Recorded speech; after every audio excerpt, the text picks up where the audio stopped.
Hello, कोई मुझे सुन सकता है? प्लीज सुनिए। कंट्रोल रूम 194 197 ध्यान दें।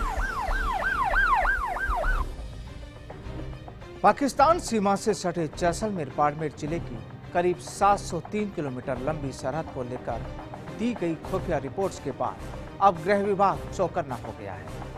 यूं तो इस सीमा पर सुरक्षा के दावे काफी मजबूत होते हैं, लेकिन यहां कई बार चूक के मामले सामने आने के बाद और सीमा पर पाक के गांव में संदिग्ध रूप से सक्रियता बढ़ने की खबरों के बाद अब प्रशासन की नजरें भी सतर्क हो गई हैं।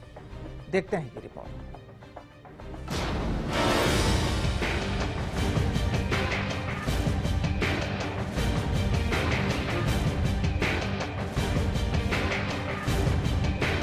पाकिस्तान से सटी सीमा पर भविष्य में पठानकोट जैसे हमले और घुसपैठ को रोकने के लिए बॉर्डर का जायजा लेने आई गृह मंत्रालय की विशेष टीम ने मुन्नाबाव से लेकर सांगढ़ बल्ज के विशालकाय रेत के धौरों के बीच बॉर्डर की सुरक्षा व्यवस्था को परखा और हवा के कारण जगह जगह बदलते रेत के धौरों में सिंगल तारबंदी को खतरनाक बताया और सीमा पर अग्रिम सीमा चौकियों का दौरा कर सीमा प्रबंधन, अतिरिक्त सुरक्षा, घुसपैठ, सीमा पर आतंकवाद और सीमा सुरक्षा की समीक्षा की और साथ ही जमीनी हालात का जायजा लिया।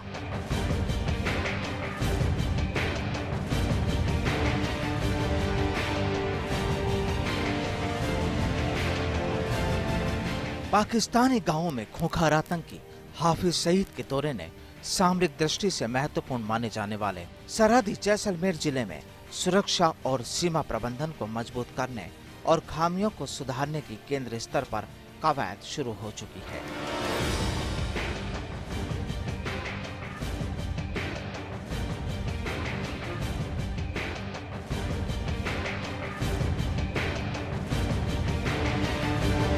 दरअसल जैसलमेर बाड़मेर जिले की 703 किलोमीटर लंबी सरहद के अवैध चक्र के दावों के बीच कई बार चूक उजागर होने और सीमा पार पाक के गांव में सक्रियता बढ़ने की खुफिया एजेंसियों की रिपोर्ट के बाद अब प्रशासन भी सतर्क हो गया है। आपको बता दें कि धूल भरी आंधियों के लिए अभिशापित सरहदी जैसलमेर जिले के शाहगढ़ पालची इलाके में शिफ्टिंग सैंड ड्यून्स की वजह से करीब 30 किलोमीटर तक की तारबंदी के क्षेत्र पर घुसपैठ की आशंका बनी रहती है। कहीं रेत के टीले तो कहीं सपाट जमीन तो कभी टीला, यहाँ तो कभी कहीं और। सुरक्षा प्रहरियों को छकाती ये कुदरती प्रक्रिया लंबे समय से घुसपैठ की आशंका की वजह बनी हुई है।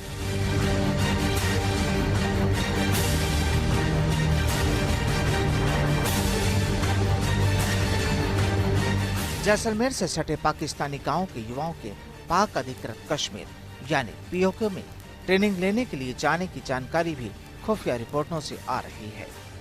सूत्र बताते हैं कि मई 2015 से लेकर सितंबर 2015 तक खूंखार आतंकी हाफिज सईद के जैसलमेर जिले के सीमा पार पाकिस्तानी गांवों में घूमने के बाद ये स्थिति बन रही है।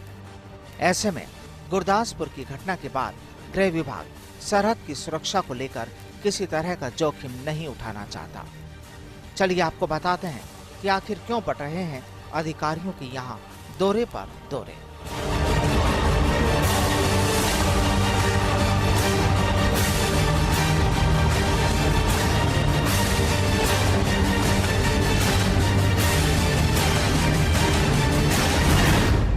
प्रतिकूल मौसम में संवेदनशील सरहदी इलाकों की वस्तु स्थिति जानकर संबंधित एजेंसियों से फीडबैक लेना। सीमा पार पाकिस्तानी गांवों में बढ़ती सक्रियता व आतंकियों की आवाजाही।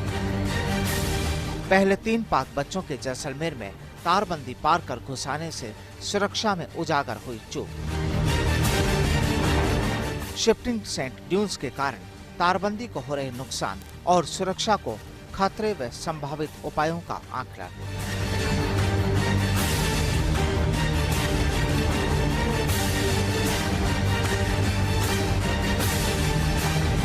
दरअसल पिछले कुछ समय में सीमा पर कुछ इस तरह की घटनाएं भी सामने आई, जिसके बाद सुरक्षा अधिकारियों की चिंताएं बढ़ गई।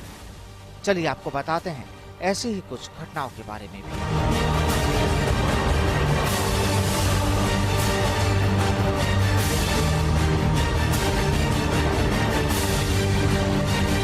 तारीख 22 सितंबर 2015। गड्ढा खोदकर भारतीय सीमा में घुसे 3 पाक बच्चे। तारीख 6 जनवरी 2016।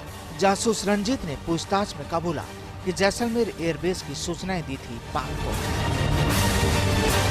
तारीख 27 जनवरी 2016। बिजली तंत्र ठप होने से सरहद व सरहदी गांव में अंधेरा होने पर हुआ सुरक्षा को खतरा। वाकई ये वो कुछ मामले थे जिन्होंने अधिकारियों की चिंता बढ़ाने में काफी इजाफा किया, जिसके बाद आला सुरक्षा अधिकारियों ने यहाँ कई दौरे भी किए। चलिए आपको बताते हैं कि इस अधिकारी ने यहाँ पहुंचकर कब देखे हालात।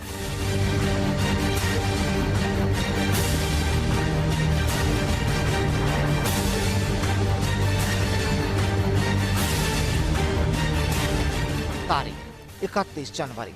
सीमा सुरक्षा बल एडीजी M.K. सिंगला ने किया सरहदी जैसलमेर जिले का दौरा। तारीख 7 फरवरी। गृह मंत्रालय की संसदीय स्थायी समिति का सरहदी क्षेत्र का दौरा। तारीख 16 मार्च। थल सेना अध्यक्ष जनरल दलबीर सिंह ने किया दौरा। तारीख 23 अप्रैल। सीमा सुरक्षा बल के महानिदेशक के शर्मा का पश्चिमी सरहद के सीमाई इलाकों का दौरा। तारीख 5 मई। राष्ट्रीय सुरक्षा परिषद सचिवालय के उच्च स्तरीय प्रतिनिधिमंडल का बाड़मेर जैसलमेर बॉर्डर का दौरा।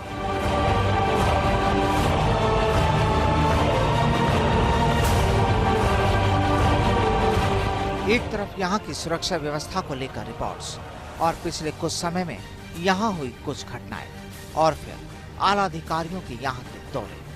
ये वो तस्वीरें हैं जो कुछ कहती जरूर हैं।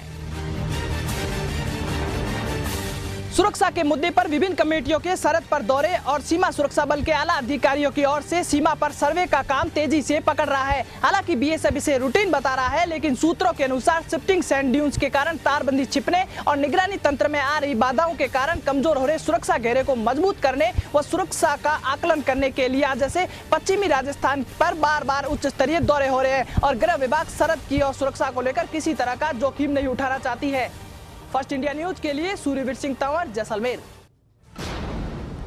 चलिए अब आपको बताते हैं एक उस वारदात के बारे में जो आपका दिल दहला देगी। दरअसल ये वारदात है एक महिला के कत्ल की, लेकिन मामला इतना सीधा नहीं। यहाँ जिस महिला को मौत के घाट उतारा गया है उसका कातिल कोई और नहीं बल्कि उसका अपना बेटा ही है। और ये बेटा भी कोई आम नहीं बल्कि एक इंजीनियरिंग कॉलेज का एसोसिएट प्रोफेसर था। जी हाँ, अच्छी तालीम हासिल कर एसोसिएट प्रोफेसर बना एक युवक अपनी मां का कातिल बन बैठा, लेकिन उसने ऐसा क्यों किया ये अभी तक साफ नहीं हो सका है। बीकानेर से देखिए ये रिपोर्ट।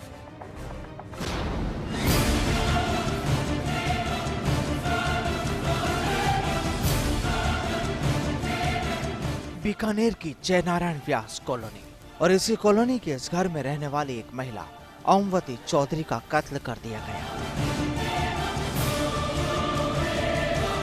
किसी धारदार हथियार से इस महिला को हमेशा के लिए मौत की नींद सुला डाला गया और वारदात को अंजाम देने वाला भी कोई और नहीं बल्कि इस महिला का ही अपना ये बेटा निकला।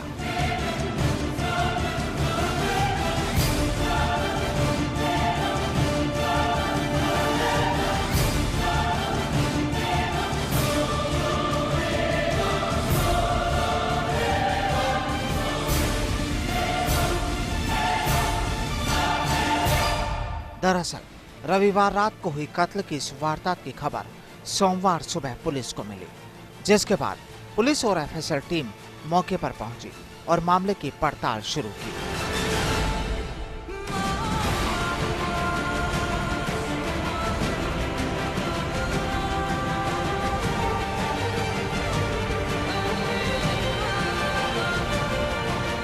पुलिस के मुताबिक शुरुआती जांच में सामने आए तथ्यों के आधार पर ये साफ हुआ है कि आरोपी युवक पिछले कुछ वक्त से बेरोजगार भी था, लेकिन मदर्स डे पर इस युवक ने अपनी मां को मौत देकर जो तोहफा दिया है उससे सभी हैरान हैं।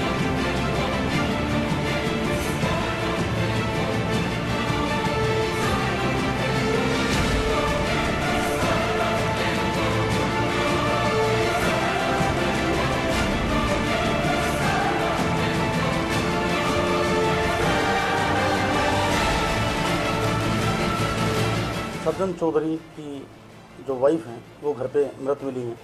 ये सूचना उनके पड़ोसी खड़गावत जी ने पुलिस थाने पे दी। इस पर मौके पर थाने के डीओ गए, उन्होंने मुझे भी सूचित किया। रात को हम लोग भी मौके पर पहुंचे, हमने एफएसएल की टीम बुलवाई। प्रथम दृष्टया जो उनका कहना था कि कोई अज्ञात व्यक्ति हत्या करके चला गया है और हमारे मकान का पिछला दरवाज़ा खुला था, लेकिन एफएसएल की टीम और मौके के पूरे परिस्थिति ने जो भी साक्ष्य हमें मिले, प्रथमतः ऐसा लग रहा है कि उनका जो बेटा संदीप है वो इस घटना में लिप्त है। हमने उसको पूछताछ के लिए हिरासत में लिया है।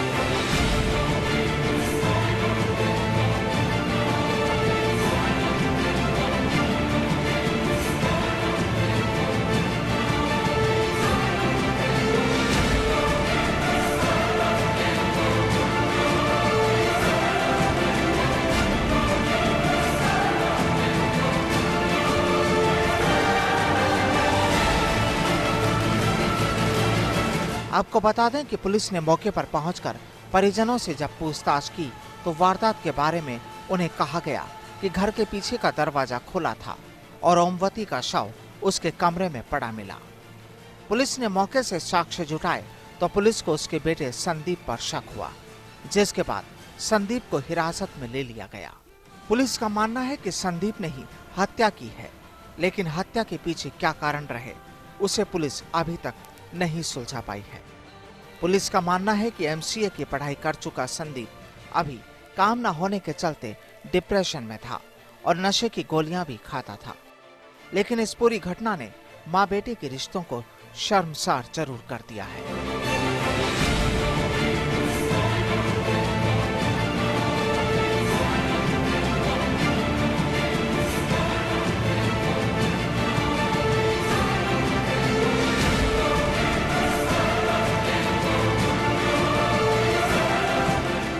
काफ़ी दिनों से डिप्रेशन में था। नौकरी उसकी पहले वो एमसीए किया हुआ है और एसोसिएट प्रोफेसर मंडा इंजीनियरिंग कॉलेज में के पद पर तैनात था और काफ़ी समय से अभी वो नौकरी नहीं कर रहा है। और कोई विशेष काम भी उसने जो ठेकेदारी का जो शुरू किया वो काम भी उसका चल नहीं पाया।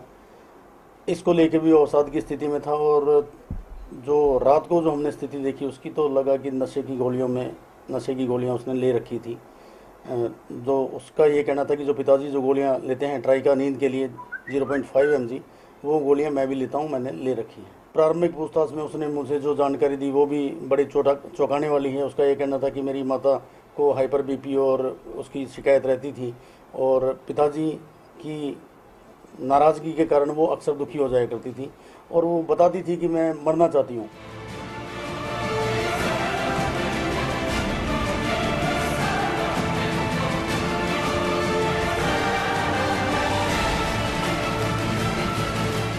अब सबसे बड़ा सवाल पुलिस के सामने ये बना हुआ है कि आखिर आरोपी युवक ने अपनी मां को मौत की नींद क्यों सुलाया। माना जा रहा है कि यह महिला इस बेटे को शायद नौकरी के लिए टोकती थी और उससे ये परेशान था। वहीं सामने ये भी आया है कि मां और पिता के बीच भी खींचतान रहती थी और उस वजह से भी ये परेशान रहता था। बहरहाल अब पुलिस जांच के बाद ही इस पूरी वारदात के कारणों से पर्दा उठ सकेगा।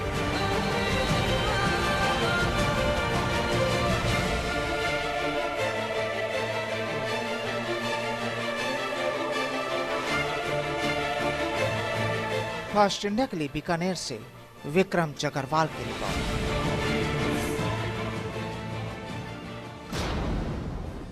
क्या कोई बेटा अपनी ही मां का कातिल बन सकता है? जवाब तो सभी का ना ही होता है, लेकिन इस वारदात को देख सवाल उठते हैं कि आखिर एक मां का क्या कसूर था जो उसका अपना ही बेटा उसका कातिल बन बैठा।